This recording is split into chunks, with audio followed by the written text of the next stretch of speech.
Well, hello everyone. Welcome to a I don't know what we'll call this, a pipe bomb episode of The Missing Links. Kendrick just did that at the Super Bowl halftime episode of The Missing Links.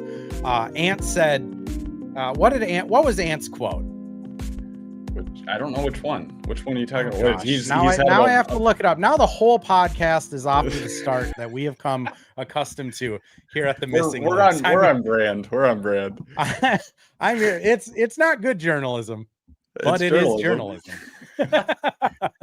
I'm your host, Andrew Dukowoyz. This is about the third pod I've done where I've said, all right, we might be able to kind of close the book on the 2025 Lynx season, but it just keeps getting opened wider and wider. For people who don't know, I cover the Lynx and Wolves for zone coverage, and the man, the myth, the legend, no one else I would rather have here on a day where the WNBA landscape might have blown up. Mitchell Hansen, Canis, Windsor, hitting the hardwood founder. How you doing? I got the quote. It's they better pay her a MF and fee was Anthony Edwards' quote. So yeah, that's shout out to my old man brain at such a young age. Oh man, what a day. When you thought that things couldn't get crazier during and after game 3, Minnesota picked it up a notch and things got a little bit more, I wouldn't say crazy, but more interesting and unprecedented, I guess you could say, on Tuesday. But they're making a statement. You got to give them credit, making a statement. And the thing I liked most about Fee's statement is she didn't make it about the Mercury or just like the officiating in game 3. Yep. She brought up the lack of respect that WNBA leadership shows to the players union. She brought up, what is kind of said disparagingly behind closed doors. She brought up the relationship that Kathy has with the players union, where it's not even Kathy communicating with them. She kind of, there's standing on business and having your receipts. And then she probably had a few lawyers look at this to make sure she's not liable, and then standing on business and having receipts. I mean, I was there watching it, and to say that my expression was shocked would be a lie, because for me, I'm fully behind the players. I'm not going to make any two bones about this. That is the corner I am in. So as Phee is saying all of this, it's just every article I have written for the last 2 months about the CBA just coming to light. So I was delighted. Mitch, when you're watching this from work or home, what the heck was going through your mind? Well, initially, when she came in, Phee, just for people who maybe weren't listening or following along, Phee was probably the fourth player? Yeah, she was second to last of the players. Only Lan followed me. Yeah. I would also say in typical Phee fashion, she stubbed her bad foot while walking up on the podium and almost ate it a little bit, which, if you want to know Phee as a person, she is graceful, wonderful, eloquent, well-spoken, but she'll also stub her toe going up the stairs. And that's why we all love her. Yeah, anyway, it's back to you. But yeah, she was the fourth person that came in to speak. And for people that are unfamiliar with how the exit interviews work, usually a player sits down, media starts asking questions. That's what happened. The first 3 players that came in, Courtney Williams, Bridget Carlton, Kale McBride, and then it was Phee. Once Phee sat down and she had a piece of paper in her hand, you could tell that something was going on. And she said right away, I have a statement that I would like to read. I will admit I did not expect it to go that route. Yep. I thought it was maybe injury related. Maybe she was going to, announce something about her ankle, what happened, maybe express frustrations with officiating. Who knows? I did not really expect it to go that route. But it goes back to, it's very similar to what took place with Cheryl in Cheryl's situation, that it's not one in particular incident. It's not game 3. I know a lot of people are saying, it's just because she got hurt, or Cheryl's upset because Phee got hurt. Yes, I would just real quick, I would just add, I don't think it's even this playoffs. No. I've only been covering the WNBA with credentials on the beat for 2 years, Yeah. and the officiating is, quite frankly, abhorrent. Like, Mhm. the fact that this isn't happening more often where players Right. get injured is shocking, but continue, Mitch. No, I mean, yeah, I agree with you. It's more than just one game, one season. It's a accumulation of everything. And Phee was the person that, or she said in her 4+ minute statement that you know she's tried to do this behind closed doors. She's tried to, kind of do this privately and not bring it to light. Which is, a responsible thing to do and a respectful thing to do when it comes to how you're addressing the league. And it's obviously not making a difference. So now it's time to put pressure externally and in the public eye. And that's exactly what they're doing. And I give them credit. I wrote a piece that just went out right before we started recording this at Canis Hoopus, and I basically outlined, like, the Lynx have been the team that have been at the forefront of change for a decade plus. Yep. You look at in 2016, they had the Change Starts With Us shirts. They do stuff in the community all the time. They always bring up social justice issues, equity issues, all of that stuff, or bringing stuff to light like this. The Lynx are not afraid to do that, and that's who Cheryl is. She even said that she's not going to apologize, for what she said. That's who she is. That's her Yep. mentality, and she empowers her players to do so as well, and that's exactly what we're seeing here. So the long-winded answer to your question, I didn't know where it was going to go when she started reading, but as soon as she started reading, I was like, okay, this is the route we're taking here, and it did its purpose, and it will continue to do so. But she made a mark, and it'll be something that we talk about for a while. And the other side of things with this is obviously the CBA talks. This just puts so much more pressure on the WNBA. And now that I think players are a little hesitant to speak out once the Cheryl incident happened. And it's probably their own team PR telling them, hey, back off, pump the brakes, do not get involved with this. But now that a player gets involved, you're seeing a lot of players on social media respond in a positive way towards Phee. And just people throughout the sports world that are kind of backing her up and saying almost thank you for finally saying something. But it takes a lot of courage and a lot of guts to do what she did. And I give all the credit in the world for Phee, because she, no pun intended, she made a statement with what she said on Tuesday. Mark Cuban spoke on it, Cole. To make it even more, good Lord, he retweeted my video, which I never thought in my life Mark Cuban would be retweeting me. I don't know if that's a sign that the rapture did happen and we're all just like ethereal beings now, but been a weird day to say the least. Mm-hmm. Uh, I mean, I would agree with all of that, and I would just also try to hit home the fact that, like, this is an organization that has always spoken up for the little guy, has Mm-hmm. always kind of taken those stands. Whether you agree with Cheryl Reeve as a person, whether you agree with her politically, whatever it is, she is never afraid to back down and speak up Oh, on right. social justice, gun control, legislation, presidency. Mm-hmm. I mean, even after they drafted Ola Kosu, he was like, well, she's from Russia, so maybe that'll help grease the wheels. Mm-hmm. Like, she is never afraid to, even if it's in a sideways remark, comment on that. And Yeah. it doesn't surprise me at all that Napheesa Collier, the player that is Cheryl's kind of number one. I mean, I have not heard Cheryl speak the way that she speaks of Napheesa in Mm-hmm. about really anyone else.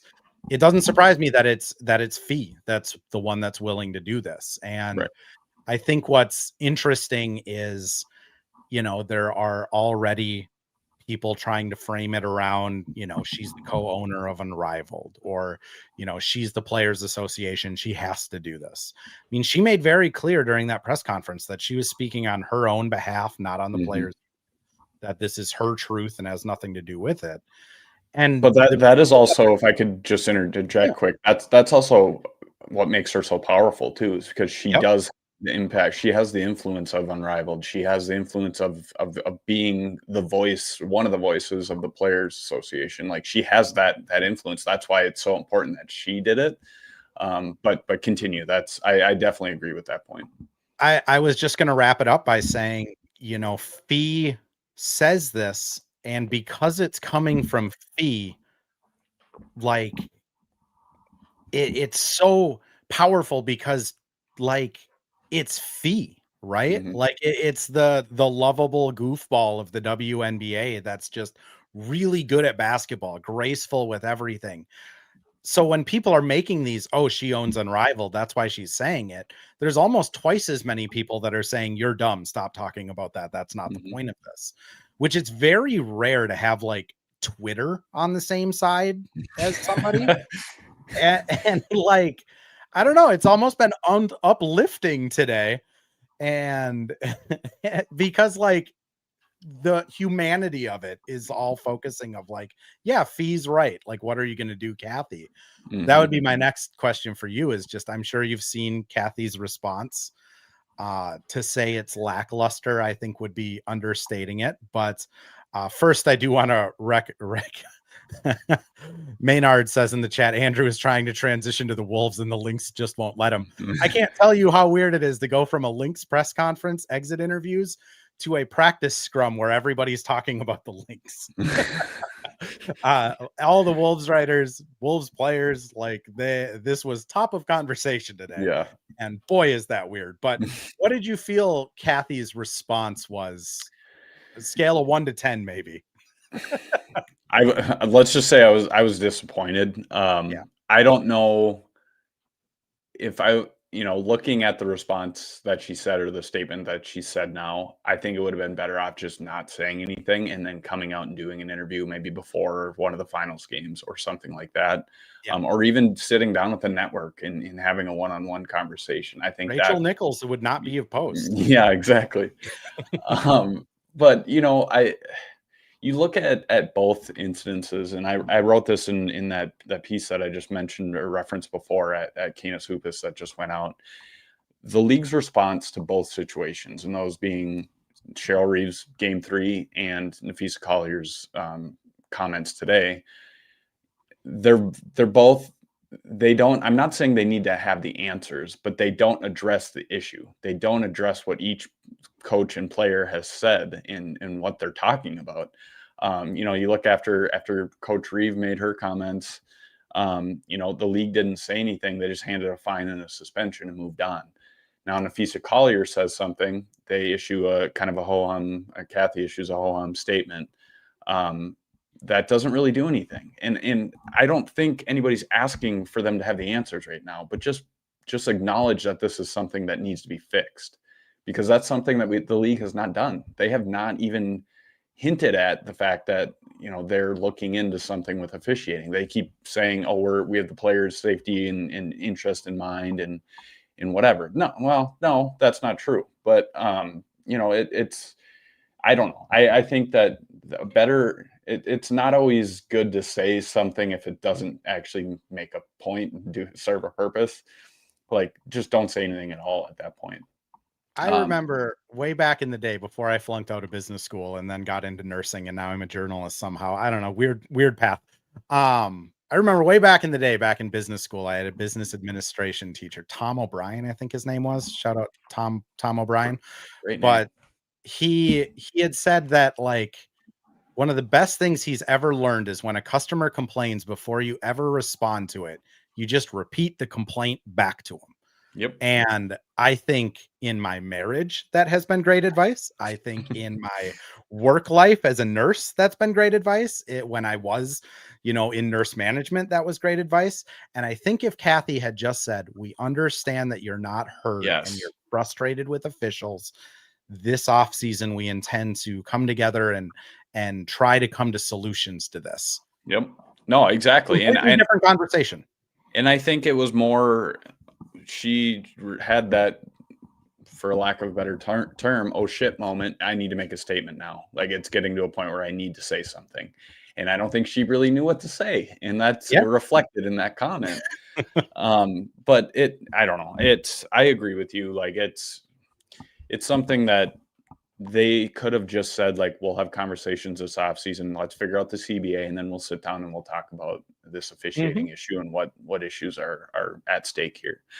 And I think that people would have been perfectly fine with that. But to say what she said and basically say, like, she realized, like, oh shit, like I got Yeah, she exposed didn't call Phee a again. liar either, which No, is, if you're gonna she either take one way or the other, like, right. To just which makes say, me wonder, does Phee have Zoom tapes of these things I happening? don't Because know, possibly, we need some but Redditors here to start getting behind it. But anyways, Mitch, continue. no, I just think, she's having that. She doesn't know what to do. She doesn't know what to say, and that's a sign of bad leadership. That is a Yeah. sign of somebody that is caught in the headlights and doesn't know what to do because now everybody's turning on her. And it's the perfect time. On the flip side, is a perfect time for, Cheryl and Phee to say what they're saying, not only with CBA stuff, but just with the amount of eyes that are on the game right now. It's more than ever. And now people are really starting to see through it, and they're starting to call the WNBA out on this kind of stuff. And that's important. You need to have that. You need to have, I mean, the NBA has that too. You name what league, NFL, MLB, NHL, whatever. If there's something wrong, the players and the coaches and the teams and the fans, they call it out. And that's when Yep. things get addressed. And that's good, and that's a good thing that fans are doing this for the WNBA, but it hasn't led to anything. The WNBA just keeps saying, like, we're addressing it. Well, after 10 years, are you going to do something? Like, when is this going to, finally get to a point where you fix it? Now, I don't have the answer for it, and I'm saying this, I'm criticizing, and I don't have the answers, but it's something needs to change. And Cheryl and Phee are using the most opportune time to do that, because a lot of eyes, especially, are on the Lynx right now after Cheryl Reeve, after what happened in Game 3. So a lot of people are paying attention to that, and there's just more eyes on the game, and it's the most critical time in maybe league history with the new CBA. Like, it's the perfect time to apply pressure, and that's certainly what Cheryl and Phee are doing. And I anticipate more players and coaches are going to continue to do the same until something actually happens. My impression of Phee, having covered her for 2 years, is that, well, she has this ho-hum demeanor and she trips going upstairs, that she is a very savvy and like analytical thing.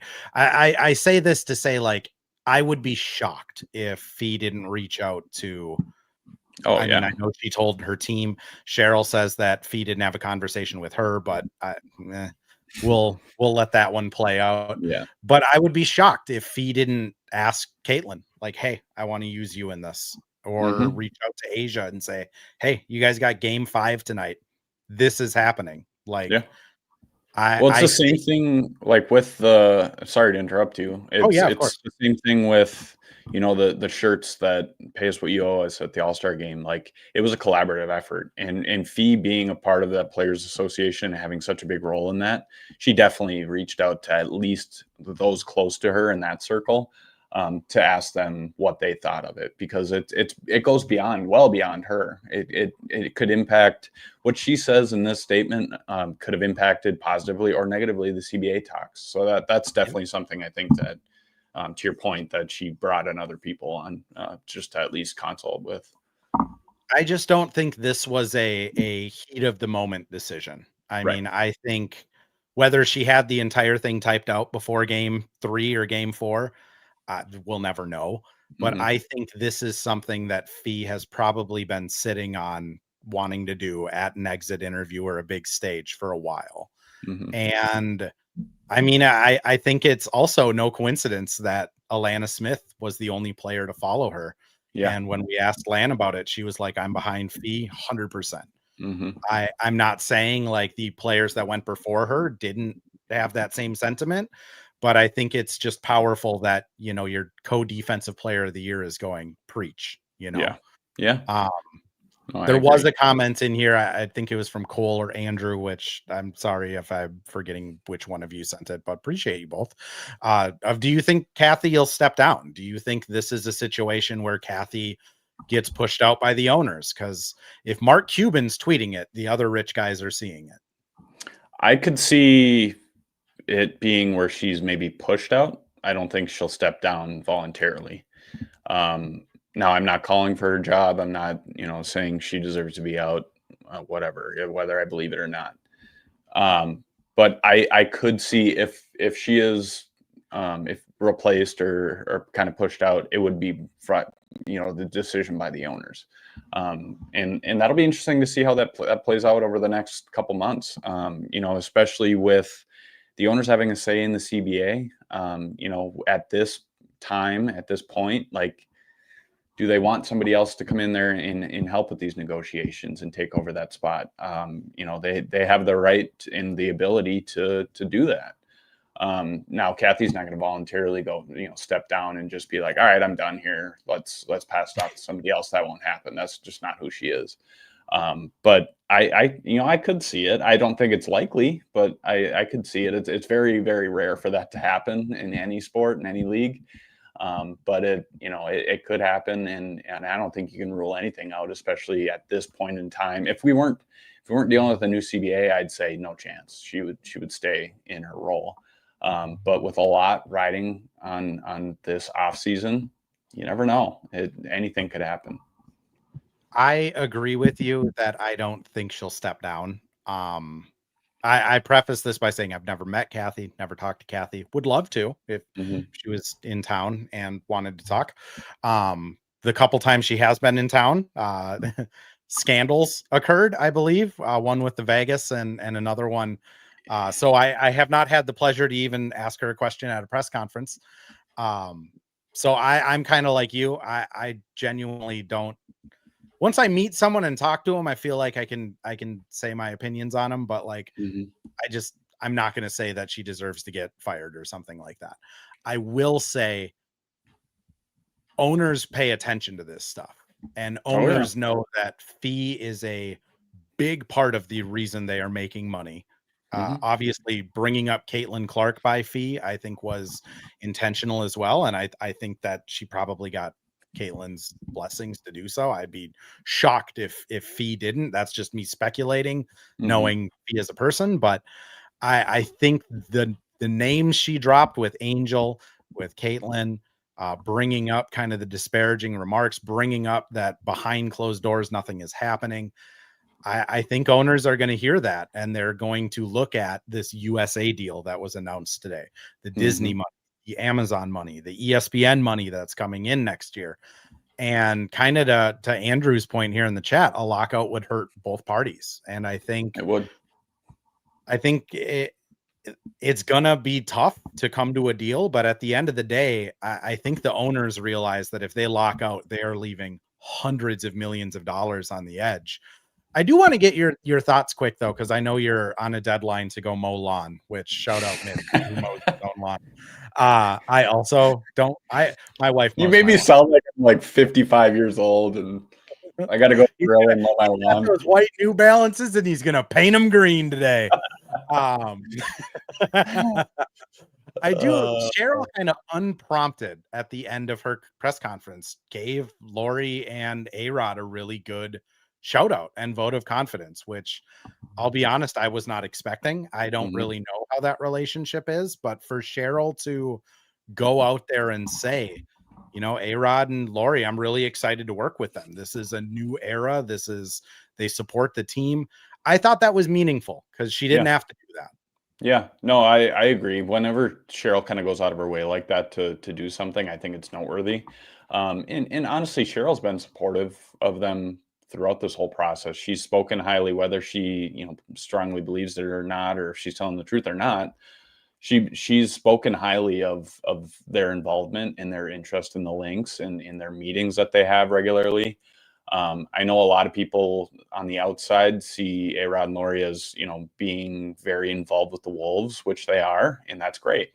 But they are involved with the Lynx. They're in the front office. They're speaking to staff members. They're speaking to both the Wolves and the Lynx because they are all a part of one organization.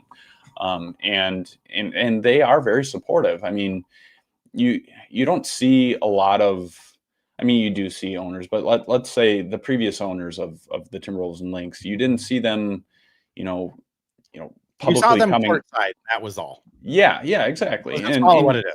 And you do see that with A-Rod and Laurie, like they're there for a bulk of the games, or A-Rod was there for the playoff games for sure, sitting courtside. You see them coming out and publicly acknowledging the team, celebrating the team, whether it's Wolves or Lynx or both. And A-Rod and Laurie have done that. A-Rod's been very supportive in that way. Now posting on social media only goes so far. You got to back it up with how you actually support the team and your resources that you're pouring into it. But from everything that Cheryl has said, it's been great so far. And I have no reason to think otherwise. I trust Cheryl, and I believe Cheryl with stuff that she says, because she's always upfront and honest. And yeah, I mean, her kind of speaking out about them and kind of giving a vote of confidence is it's a great sign. And I do think that A-Rod and Laurie are pouring resources into this team because they see the value there. They see, like a lot of other markets that are trying to get WNBA teams or other ownership groups, they're trying to tap into the WNBA because they see the potential, they see the growth. And A-Rod and Laurie are doing that same way, and they're pouring everything into it from my belief. But I do think that that's only going to help the Lynx, and not just for this year, but for years to come as well.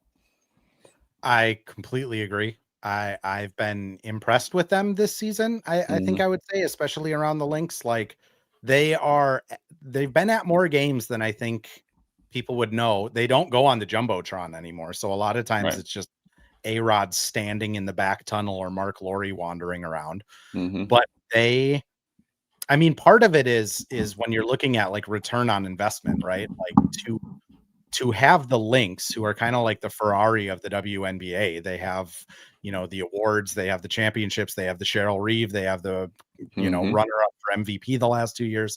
To have all of that, and for a billionaire, how little money it is to invest to cover those operating costs. I think they're very acutely aware that, like, if we put money into this, we can really make a lot of money off of this. Phee Marie made a good comment here of it would be nice for media to ask owners questions. Yes. It's been kind of eye-opening to me, being new to this side of media, of the lack of availability of the owners. Like I from what I have heard, is A-Rod and Laurie having like 3 press conferences in 2 years is the absolute rarity. Most owners, you never get an opportunity. I've never gotten an opportunity to talk to Glenn other than like in passing saying hello. It's very rare that you even have one sit down with the owners. Like you maybe get an annual like kind of conversation or media availability from them. But it isn't, and I'm not making excuses. Like it should be something that we could request or have access to a little bit more often. But that's just reality, is owners aren't usually that visible. And I think that's somewhat by design. But it's something that's kind of rare to have happen, to your point. Yeah. Mitch, any closing thoughts here? Again, I know you got to run. Anything else Phee emptied the chamber today. So anything you got to get out there, or? No, it's been a wild last few days. It's been, I think, maybe I don't want to say groundbreaking last few days, but it's been extremely impactful last few days. And I think it'll be, very motivational, and it will kind of change the course of how we go into this off season, and how the CBA talks evolve, and how everything takes place. I do think that these conversations, although they're difficult conversations, they're conversations that take over headlines. I do think that it sparks change, and I do think we will see something different next year, starting in 2026 in the WNBA. Maybe it's not a better product when it comes to officiating, but it will be a better system that they have set up to make sure that it does get better. It's to a boiling point, and it very much needs to be solved once and for all. But it is something that these last few days that I've never experienced anything in my time covering the Lynx.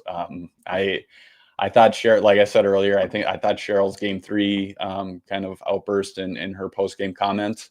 I thought that was going to be where it was left off. And I did not expect Phee to come out on Tuesday and talk about that the way she did. But credit to her. I give her all the kudos in the world for stepping up and putting her foot down, her good foot, that is. Also I want to say I hope she recovers quickly, because that going through the same Sounds injury like on both ankles is not ideal. she mentioned that she had some torn ligaments, and Yep. it was very similar to the other ankle injury that she had earlier this year, which Mm-hmm. sucks, but not breaking bones is Yep. always a really important thing. That is very when important. you start breaking bones, that's where you get into those. Is she going to come back the same player? Yeah. My hope would be is she recovers, is able to do Unrivaled, and it's off to the moon.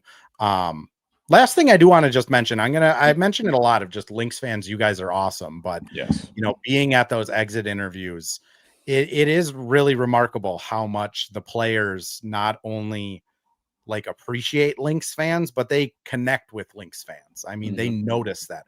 I'll be fully honest. The second the camera stopped on Lan and Mitch, I don't know if it made it onto the TV, but the first thing I asked her as she was walking off was like, "Do you agree with the Heller rankings?" Yeah. And she was like, "I don't know. It all sounds the same to me." But a fan sent me an "Oh no" t-shirt. Yeah. And like they pay attention and hear and see all of that stuff. Yeah. And they love it. Like that's why it's so fun to cover this team, because I'll see a meme on Twitter or on Discord, shout out Link's Discord, and then like I can go to the players and bring it up, and they've already seen it and think it's hilarious. Which shout out to you guys, because not only do I call you crazy very often, but like it's in a good way. Yeah, no, I agree. And one thing that Cheryl had said too during her remarks or her exit interview was Lynx fans appreciate them. They appreciate the team, that is.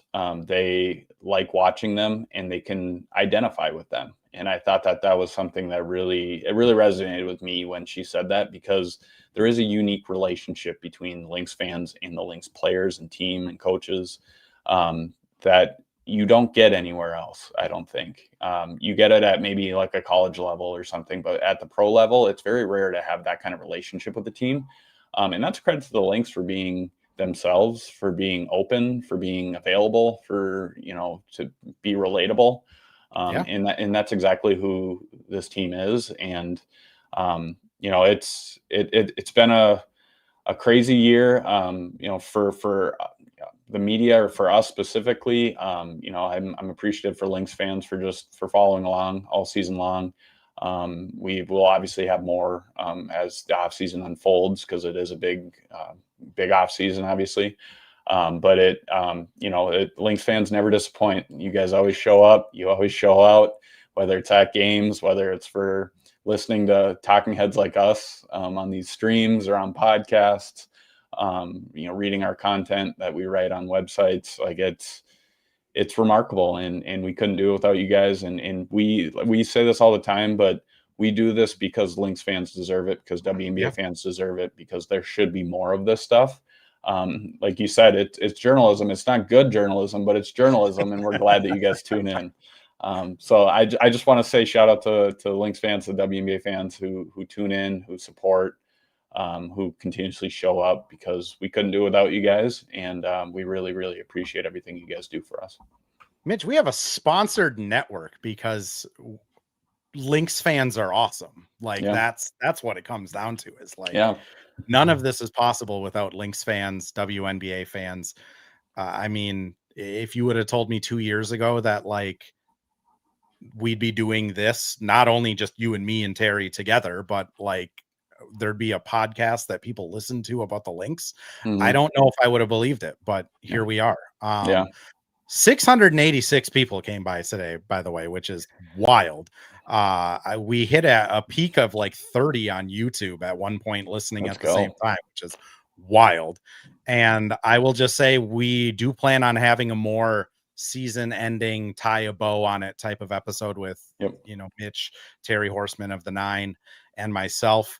As long as news slows down enough to where our plans don't immediately get shattered and we have to do an emergency episode. Where's the wood? I got to knock on it.